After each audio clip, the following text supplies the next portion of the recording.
Hello my dear students, welcome to Terence class. आज आपके लिए लेकर आए हैं एक बिल्कुल डिफरेंट सब्जेक्ट, वो है फिजिकल एजुकेशन क्लास 12 और चैप्टर का नाम है प्लानिंग इन स्पोर्ट्स। और बच्चों, जैसा कि आप जानते हैं, जब आप कुछ भी करना चाहते हैं, चाहे वो आपकी स्टडी है, चाहे स्पोर्ट्स में आप जाना चाहते हैं या अपनी करियर की ऑप्शन के लिए देखते हैं, तो आपको प्लानिंग तो चाहिए। इसीलिए जो स्पोर्ट्स के अंदर प्लानिंग का क्या इंपॉर्टेंस है, इस पूरा का पूरा जो है डिटेल इस चैप्टर में गिवन है और मैं उसी का कुछ पार्ट आपके साथ डिस्कस करूंगा in the form of MCQ questions. और देखते हैं फर्स्ट क्वेश्चन आपके लिए क्या है।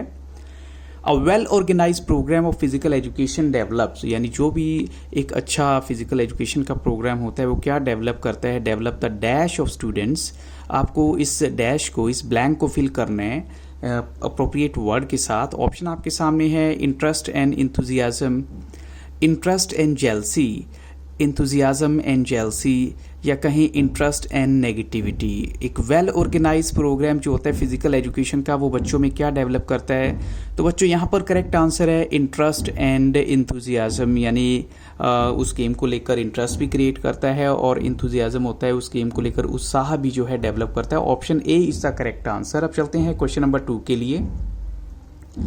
The success of the physical education programme depends on, अब आपको बताना है कि जो एक फिजिकल एजुकेशन का प्रोग्राम होता है उसकी सक्सेस किस पे डिपेंड करती है। क्वेश्चन मार्क लगा दिए मैंने और ब्लैंक को फिल करना है।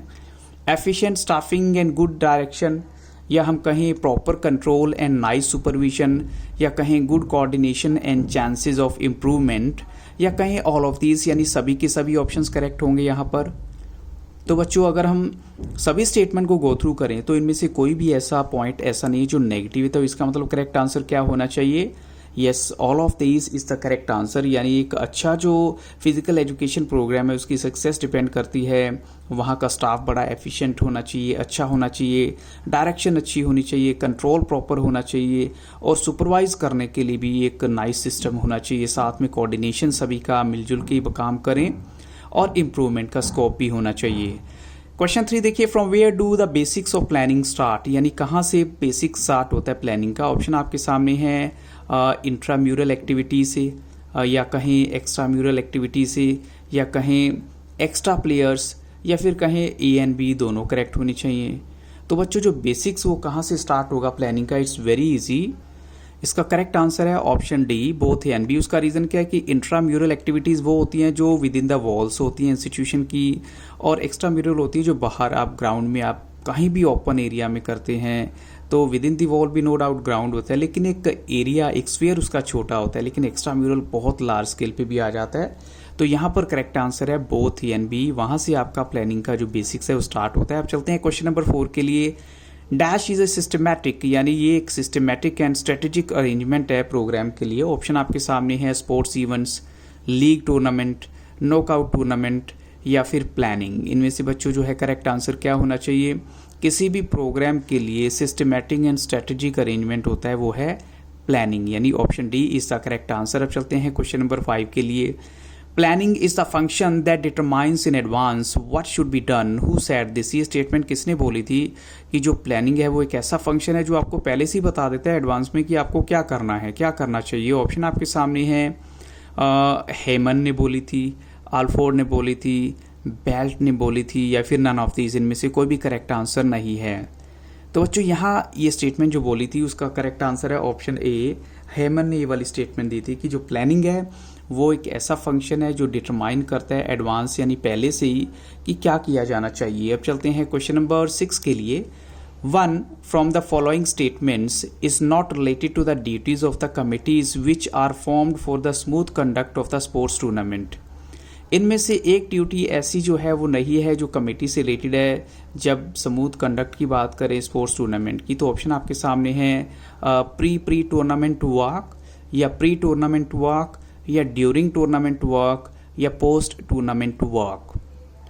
तो बच्चों, यहाँ पर करेक्ट आंसर क्या होना चाहिए।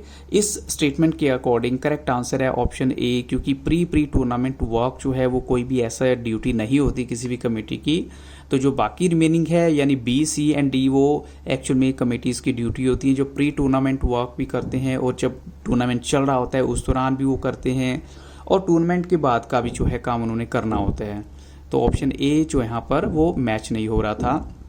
क्वेश्चन 7 देखिए, this committee manages the guest officials during opening and closing ceremony, या फिर कहीं सेरेमोनियल वेलकम एंड स्पीचेस, या कहीं प्राइज डिस्ट्रीब्यूशन सीक्वेंस, ये सारा का सारा इस कमेटी ने करना है। कौन सी कमेटी? ये finance committee, reception committee, boarding and lodging और अकोमोडेशन, या फिर नन ऑफ दीज।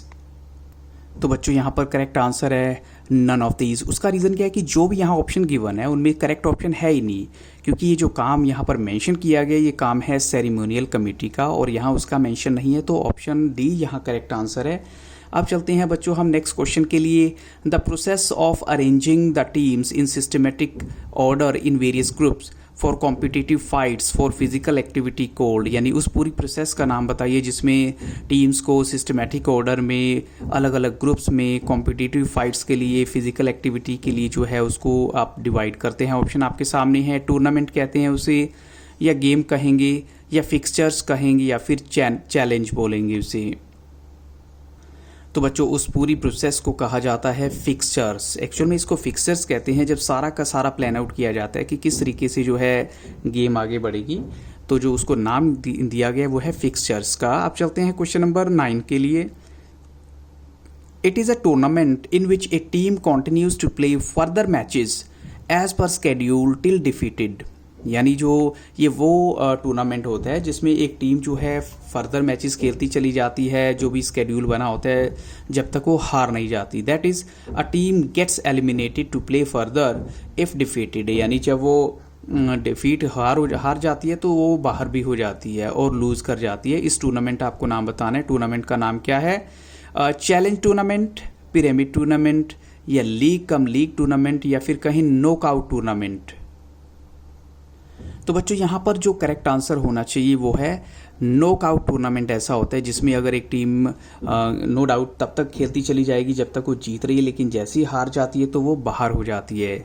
अब चलते हैं बच्चों लीग की तरफ, यानी क्वेश्चन नंबर 10 जो है, league tournament is also named as. League tournament को दूसरा नाम क्या दिया गया है? Bye tournament, knockout tournament, round robin tournament, या फिर रॉबिन हुड टूर्नामेंट।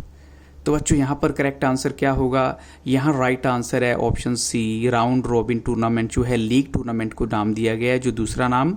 अब चलते हैं क्वेश्चन नंबर 11 के लिए। Which statement is true about the knockout tournament? Knockout tournament के बारे में कौन सी स्टेटमेंट करेक्ट है? तो in knockout tournaments sometimes byes are given to adjust the fixtures, या हम कहें in knockout tournament sometimes byes are given to give privilege to teams to play in the next round of matches, या हम कहें only B correct होगा, या फिर आपको क्या लगता है? ऑप्शन डी में बोथ ए एंड बी दोनों आ चुके हैं, तो आपको क्या लगता है करेक्ट आंसर होना चाहिए?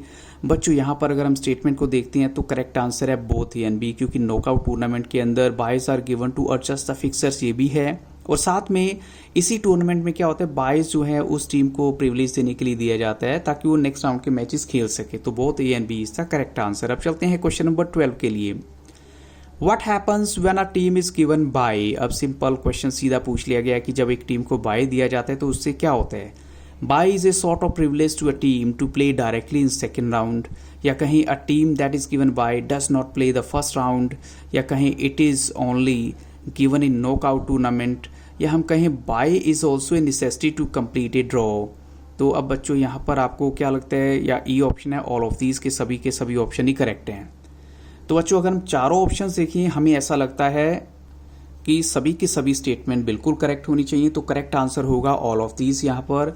तो अब देखते हैं correct answer. Yes, the right answer is all of these. अब चलते हैं क्वेश्चन नंबर 13 के लिए। Which statement completes the meaning of seeding? अब इनमें से आपको सीडिंग का मतलब बताना है। Seeding means placing the weak teams at beneficiary places, या seeding means placing the good teams at beneficiary places, यानी वीक टीम को बेनिफिशियरी प्लेस देना या फिर अच्छी टीम को बेनिफिशियरी प्लेस देना, सीडिंग का मतलब ये होता है। तो और थर्ड ऑप्शन है seeding means giving extra points to the winner team, और लास्ट ऑप्शन है seeding means directly helping the team to play semifinal match. तो बच्चों यहाँ 4 ऑप्शन गिवन है, और क्या होगा करेक्ट आंसर?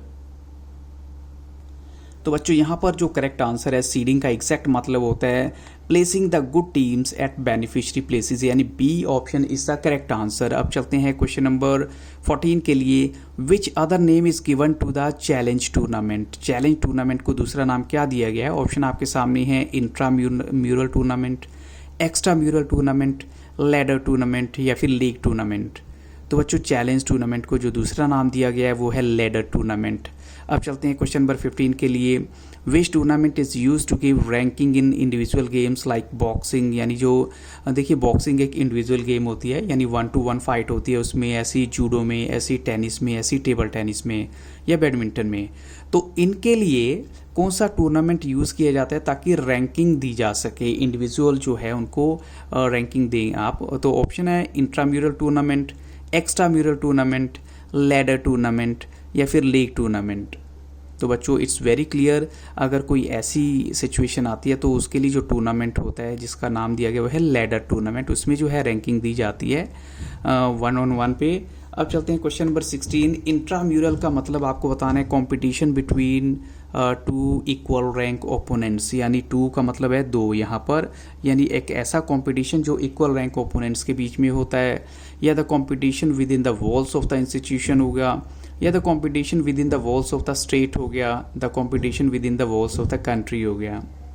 तो बच्चों यहाँ पर करेक्ट आंसर है ऑप्शन बी, यानी the competition with in the walls of the tournament का मतलब क्या होता है? जो इंट्राम्यूरल जो भी गेम्स होते हैं, the competitions at inter institutional, district, state, cluster level, उनको जो है दूसरा कौन सा नाम दिया गया है? तो ऑप्शन आपके सामने है intramural tournament, extra mural tournament, ladder tournament या लीग टूर्नामेंट। तो बच्चों look at the options very carefully, और करेक्ट आंसर यहाँ पर एक्स्ट्रा म्यूरल टूर्नामेंट उसको नाम दिया गया है, क्योंकि वो विद इन द वॉल ही नहीं होता बल्कि इंस्टीट्यूशन की वॉल से बाहर भी ये टूर्नामेंट होते हैं, डिस्ट्रिक्ट में होते हैं, स्टेट और क्लस्टर लेवल पे होते हैं, तो एक्स्ट्रा म्यूरल टूर्नामेंट इनको कहा जाता है। क्वेश्चन 18 में देखिए, इंट्राम्यूरल गिव्स अपॉर्चुनिटी टू, यानी ये जो गेम होती है किसको अपॉर्चुनिटी देती है? न्यू प्लेयर्स, एक्सपीरियंस्ड प्लेयर्स को, नॉन प्लेयर्स को या स्मॉल लेवल प्लेयर्स को? तो बच्चों यहाँ पर करेक्ट आंसर है जो इंट्राम्यूरल गेम्स होती हैं वो देती हैं न्यू प्लेयर्स को अपॉर्चुनिटी। अब चलते हैं क्वेश्चन नंबर 19 के लिए। दिस प्रोग्राम क्रिएट्स अवेयरनेस, यानी ये प्रोग्राम अवेयरनेस क्रिएट करता है to keep themselves fit and healthy. It is commonly organise to raise charity, यानी इस को जो ऑर्गेनाइज करने का मेन मोटिव होता है वो है चैरिटी रेज करना, चैरिटी इकट्ठा करना, दान इकट्ठा करना, फंड इकट्ठा करना भी आप बोल सकते हैं। Sports day, annual day, health run या फिर रन फॉर फन। तो बच्चों ये टूर्नामेंट या ये प्रोग्राम जो है उसका नाम है रन फॉर फन जो है। अब चलते हैं क्वेश्चन नंबर 20 के लिए। Why is it not an easy task to organize specific sports program? कोई स्पेसिफिक स्पोर्ट्स प्रोग्राम को ऑर्गेनाइज करना डिफिकल्ट क्यों होता है हमेशा? उसका रीज़न क्या है? They require a lot of planning, they require a good organization, only A या बोथ ए एंड बी दोनों करेक्ट होनी चाहिए। तो बच्चों यहाँ पर करेक्ट आंसर क्या है? It's very easy, both A and B will be accepted. अब चलते हैं क्वेश्चन नंबर 21 के लिए। Which one of the following is a disadvantage of round robin tournament? अब उसकी एक डिसएडवांटेज आपको बतानी है। तो ऑप्शन है वन ऑप्शन है एम्पल अपॉर्चुनिटी, यानी बड़ी अच्छी अपॉर्चुनिटी है, गुड चैलेंज होता है, मोर एक्सपेंसिव होता है या प्रोवाइड रैंकिंग। तो बच्चों एक ही पॉइंट इसमें ऐसा है जो राउंड रॉबिन टूर्नामेंट के लिए नेगेटिव है, वो है मोर एक्सपेंसिव। बाकी सब के सब ठीक हैं, तो इसका मतलब मोर एक्सपेंसिव जो है वो हमारा आंसर हो गया। तो बच्चों इन्हीं क्वेश्चंस के साथ इस वीडियो को यहाँ स्टॉप करूंगा। आई hope so these questions will definitely help you lot. और अगर आप फॉर द फर्स्ट टाइम मेरी वीडियो को देख रहे हैं तो प्लेलिस्ट सेक्शन को जरूर एक बार विजिट करिएगा। क्लास 12 की English, history, geography, psychology, business studies, इन सभी के जो हैं MCQs अवेलेबल हैं। और I hope so within a few weeks आपको फाइन आर्ट्स के भी जो है MCQs मिल जाएंगे। और अगर वीडियो अच्छा लगा हो तो लाइक शेयर सब्सक्राइब करना मत भूलिएगा। Have very nice day.